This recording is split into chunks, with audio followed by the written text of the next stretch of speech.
kita selalu menyampaikan juga kepada teman-teman di kepolisian pada saat pengawasan tadi, yaitu salah satunya ya nggak boleh di RC loh ya. Walaupun apa namanya bapaknya yang melakukan itu nggak bisa lagi. Karena apa? Trauma yang diderita untuk kasus kekerasan seksual itu apalagi anak, dia akan terus sampai dia kapanpun masih akan ada di pikirannya.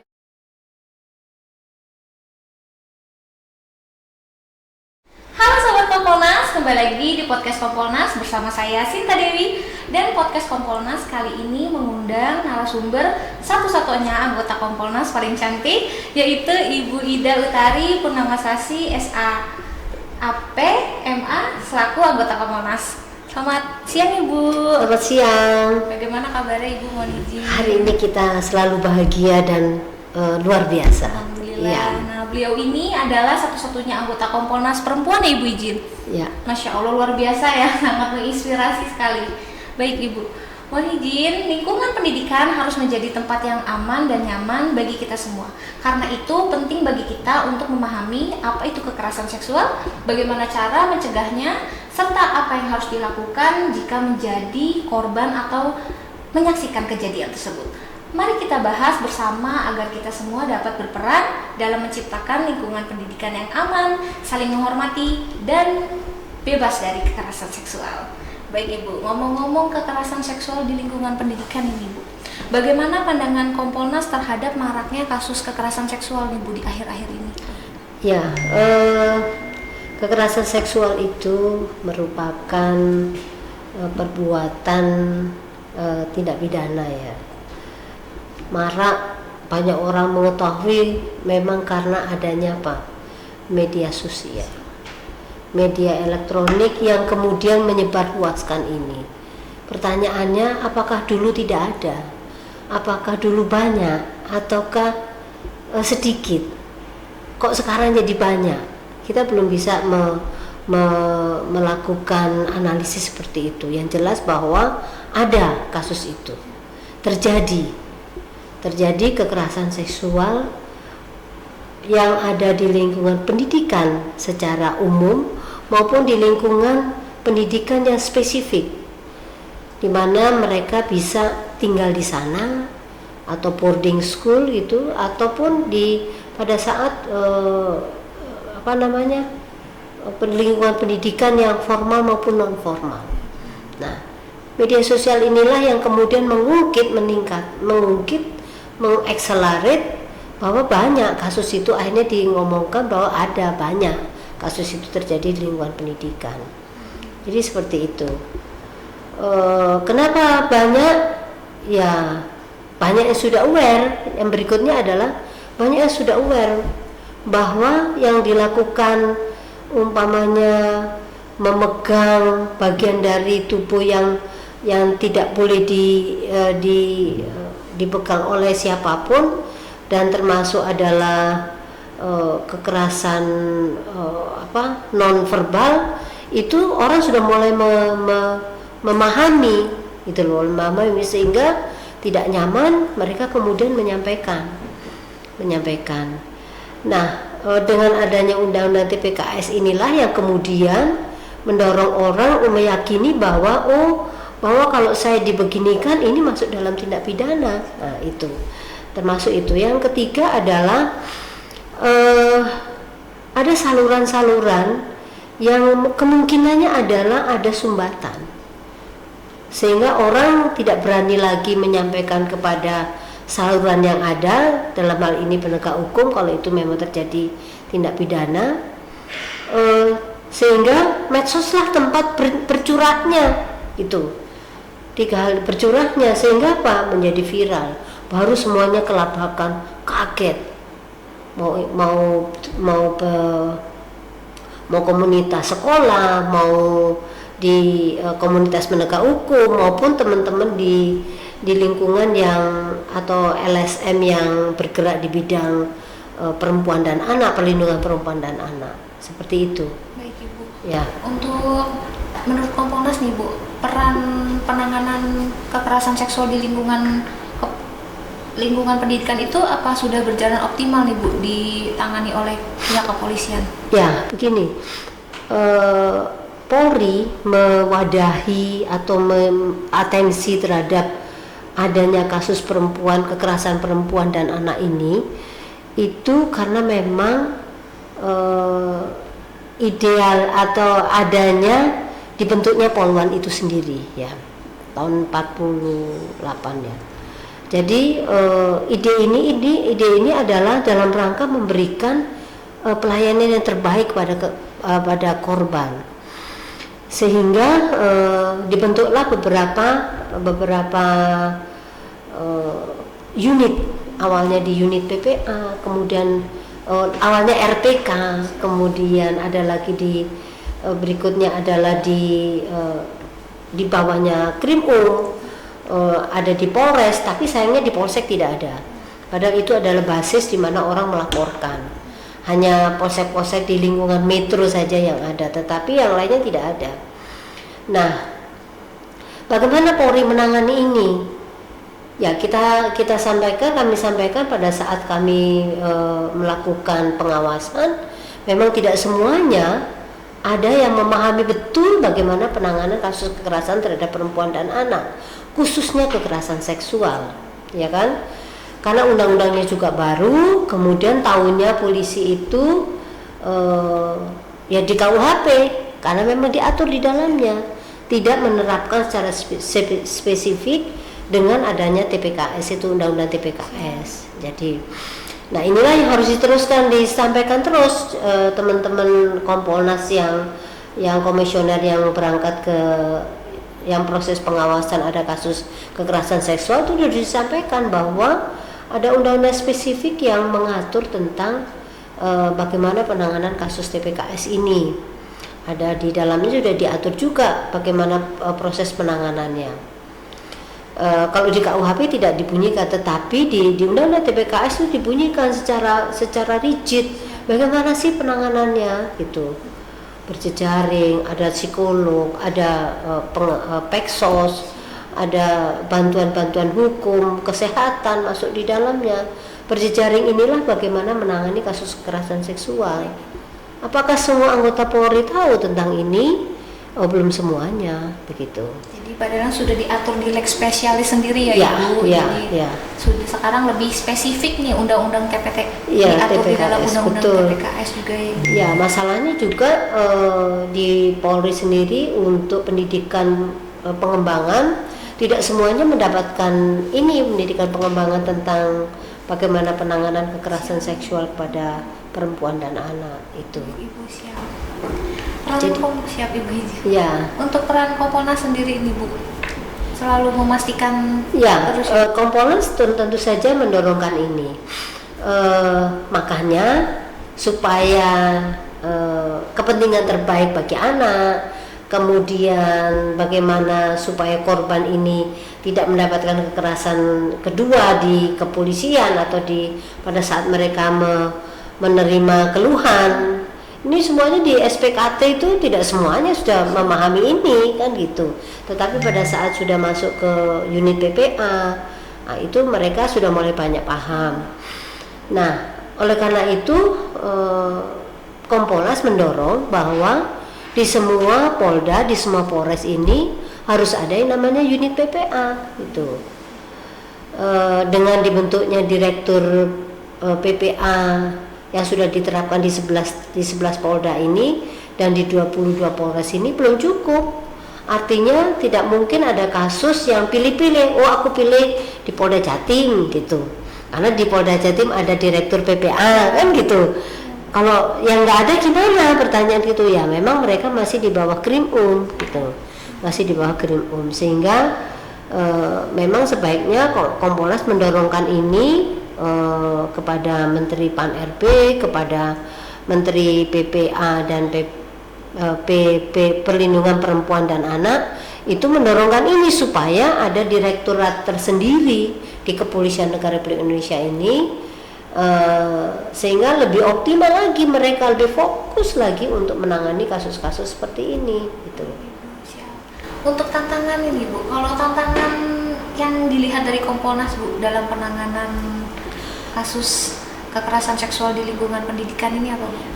Tantangannya bisa dua, dari internal, dari Polri sendiri maupun eksternal, maupun dari korban itu sendiri. Kasus kekerasan seksual itu bagi korban adalah sesuatu yang tabu. Dia merasakannya, oh kalau aku itu di towel itu kan itu rasanya kalau mau lapor itu aduh gimana ya, malu gitu, ya, malu apa dan sebagainya seperti itu. Ini sehingga ini bagaikan gunung es, kejadian ini bagaikan gunung es yang di bawah itu masih banyak, tidak ada keberanian atau keberanian untuk menyampaikan ini. Bahkan kepada orang tuanya pun itu tidak semuanya berani.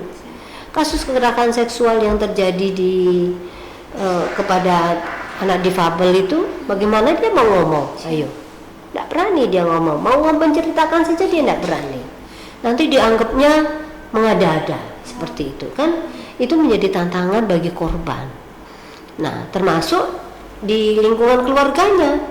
Di lingkungan keluarganya juga gitu. Apalagi kalau pelakunya adalah salah satu keluarga korban, entah ayahnya kah, entah kakaknya. Ini menjadi hal yang effort sendiri untuk melaporkan ini. Nanti dilaporkan, bapaknya nanti ayahnya di penjara, kalau kakaknya nanti di penjara. Tetapi ini terjadi kekerasan seksual itu. Nah, ini tantangan untuk yang jadi korban. Nah, bagaimana di lingkungan pendidikan secara umum?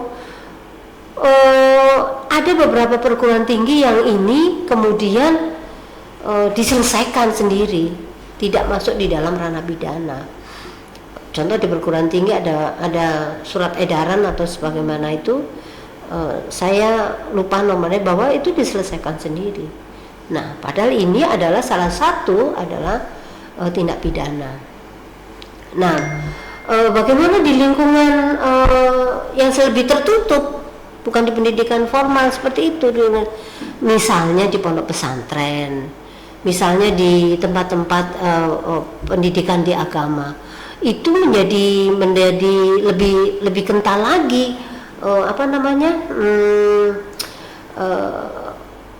antara pemilik sekolah kemudian atau pondok dengan santrinya.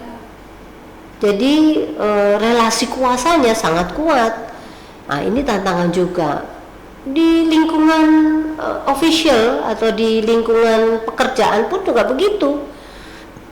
Apabila relasi kuasanya sangat kuat, maka dia tidak akan pernah berani menyampaikan, karena risikonya apa? Misalnya kalau pegawai dipecat, nah dia perlu wadah untuk menyampaikan ini gitu. Nah, bagaimana di Polri sendiri?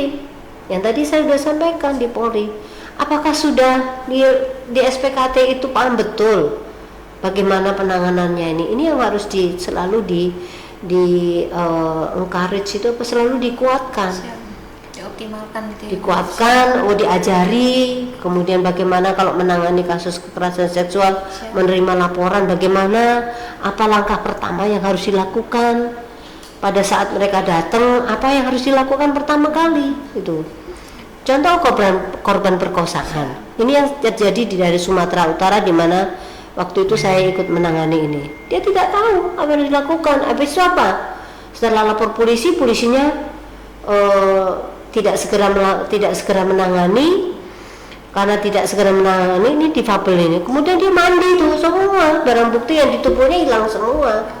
Tidak bisa diambil visumnya pada saat visum, belum bisa diambil spermanya karena ketidaktahuan ini. Nah, seperti itu. Di Polri juga apalagi di Polsek laporannya. Polseknya memang jauh di sana, di mana antara Polsek dengan Puskesmas jauh, antara TKP dengan itu jauh. Nah, ini jadi tantangan tersendiri. Bagaimana Polri membangun mekanisme yang baik untuk hal seperti ini. Itu. Baik, Ibu. Untuk Kompolnas sendiri, Bu, bagaimana memastikan penanganan kasus kekerasan seksual itu berpihak pada korban, Ibu? Ya, itu bagian dari assessment yang harus kita lakukan. Assessment pada saat kita turun ke daerah, ada kasus menonjol yang pernah kami lakukan di Pati waktu itu, kasus menonjol. Ya kita minta penyidik untuk memaparkan apa yang sudah kamu lakukan. Nah, orang yang komisioner yang turun juga harus memahami apa langkah-langkah yang harus dilakukan gitu. Ini harus semua harus belajar. Tidak mungkin kalau kita tidak belajar, harus belajar. Kebetulan saya menangani kasus-kasus seperti ini sudah cukup lama. Nah, sehingga kita memang harus belajar mengupdate apa sih assessment yang harus dilakukan untuk mendorong bahwa kasus ini berjalan dengan baik. Nah, itu termasuk seperti itu. Kalau lokasi jauh ya udah kita zoom, kita mulai runtun. Ini apa? Mana yang tidak pas, kita berikan masukan kepada rekomendasi kepada Polri atau petugas yang melaksanakan atau penyidik untuk bisa melakukan langkah-langkah penyidikan untuk membuat terangnya suatu perkara. Nah, itu. Baik, Bu. Untuk harapan Kompolnas tersendiri nih, Bu, untuk penanganan kasus kekerasan seksual di lingkungan pendidikan ini. Ya, ini pekerjaan bersama. Siap. Ini pekerjaan bersama. Tidak hanya polisi, tetapi pekerjaan seluruh komponen masyarakat. Pemuka agama, kemudian tokoh pendidikan, RT, RW, semuanya menjadi PR bagi mereka untuk belajar mengajari mereka gitu. Yang penting adalah Polri ini punya hotline yang sewaktu-waktu bisa diakses, di mana masyarakat ini langsung bisa mengakses itu. Nah, saya bersyukur ada 110 nih. 110 ini masyarakat nanti bisa melaporkan ini. Di samping itu ada jejaring yang dibangun oleh pemerintah daerah, ada UPTD. Nah, UPTD ini juga harus jalan gitu. Kalau di Polri alternatifnya di Polri ada 110, di UPTD ada. Ini akan bersinergi dengan baik, semuanya harus berperan. Kalau bukan PR-nya Kompolnas saja, bukan PR-nya Polri saja untuk penindakan, tapi yang paling penting adalah mencegah sejak dini. Apa sih yang harus dilakukan kalau kemudian anak-anak kita itu di sekolah? Yang boleh dilakukan kalau ada orang kepada kita apa, yang tidak boleh apa. Ajari anak-anak kita menyampaikan, oh kami tidak boleh dipegang bagian kami yang seperti ini. Ajari anak-anak ngomong seperti itu sejak dini, sehingga tidak ada unsur pemaaf gitu, dipeluk, dicium. Kamu yang dicium yang nggak boleh adalah bagian mana, gitu. Bagian ini tidak boleh, bagian ini tidak boleh. Terus kamu kalau ada orang lain kan suka nih anak kecil itu digendong kemudian dipeluk Cupi-cupi. Nah, itu harus disampaikan kepada anak-anak kita, cucu kita. Kalau saya sih cucu ya. Apa yang tidak boleh dan yang dikerjakan. Batasan-batasan. Ya, itu penting untuk di sekolah SD juga diajari begitu. Mulai SD diajari seperti itu. Untuk mencegah ini. Nah, demikian juga untuk efek jerah harus diberikan juga. Siapapun pimpinannya yang khususnya tokoh yang harusnya jadi panutan kemudian dia melakukan pelanggaran itu, ya sudah harus diberikan hukuman tambahan. Kan ada hukuman tambahannya itu. Kalau dia itu dilakukan oleh tokoh masyarakat atau pemuka agama atau petugas kepolisian atau siapapun yang masuk di dalam kategori itu akan diperberat, dan itu harus diterapkan.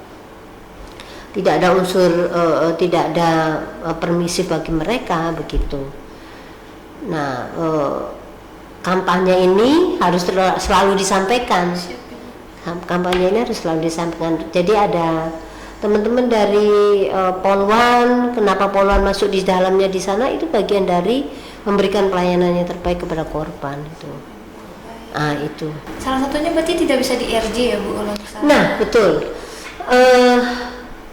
Kasus kekerasan seksual itu yang tidak boleh adalah 1 RJ, 2 dinikahkan nih pelaku sama korban perkosaan dinikahkan. Siap. Ada lagi satu yang menjadi tantangan adalah ada di beberapa hukum adat itu yang membayar denda ya. Sepertinya berdenda.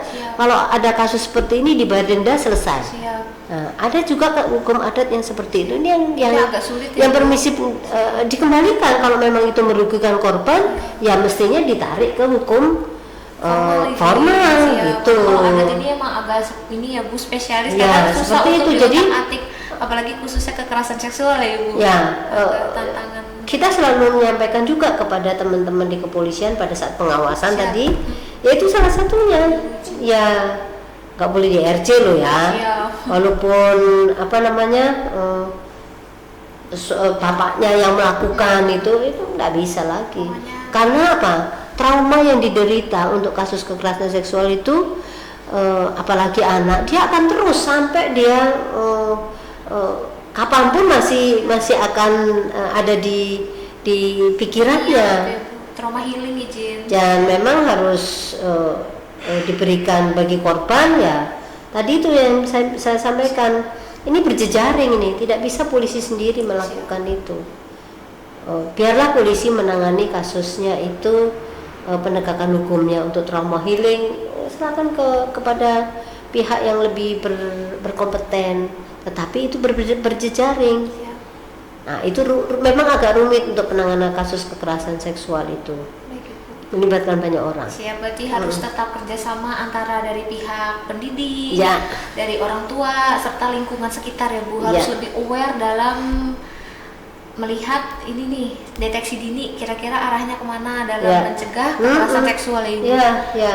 Nggak bisa sendiri yang penting, dan harus lebih dini harus lagi. bersama-sama ya Bu, untuk memberantas kekerasan seksual, dan tidak ada unsur pemaaf ya. Ya, tidak boleh RJ. Jangan RJ. Tidak boleh RJ. Harus tetap gitu. jalan hukum formal izin untuk memberi efek jerah kepada pelaku tersebut. Ya, di samping itu untuk memberikan korban ini diberikan keadilan. Siap Ibu. Diberikan keadilan. Siap Ibu. Terima kasih nih Ibu itu sudah berkenan ngobrol-ngobrol santai di podcast Kompolnas. Baik. Terima kasih. Ya Ibu.